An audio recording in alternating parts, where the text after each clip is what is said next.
Hello, friends. Welcome to Creative Medicine. In this lecture, we will learn about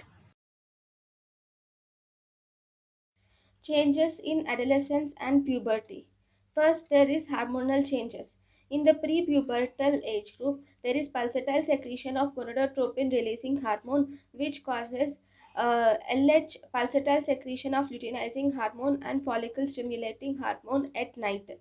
So, thus, there is secretion of luteinizing hormone at day or night, causing increased estrogen and increased testosterone.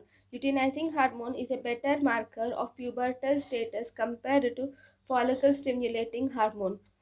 Adrenal androgens. In adrenal androgens, C19 steroids gets converted to dihydroepiandrosterone.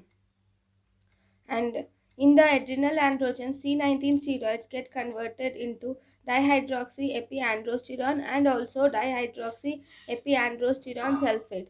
This dihydroxyepiandrosterone sulfate is the most abundant C19 steroid, and it is a best marker for optimum quantity of adrenal secretions since its secretions are relatively stable.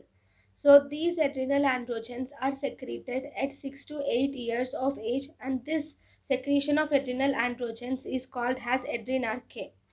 And this adrenarche is responsible for secondary sexual characters.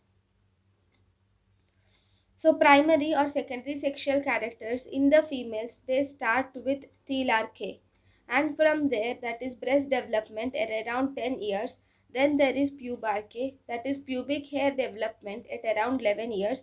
Then there is increased growth velocity or growth spurt. Then there is menarche, that is menstrual cycle are seen at 14 to 15 years of age.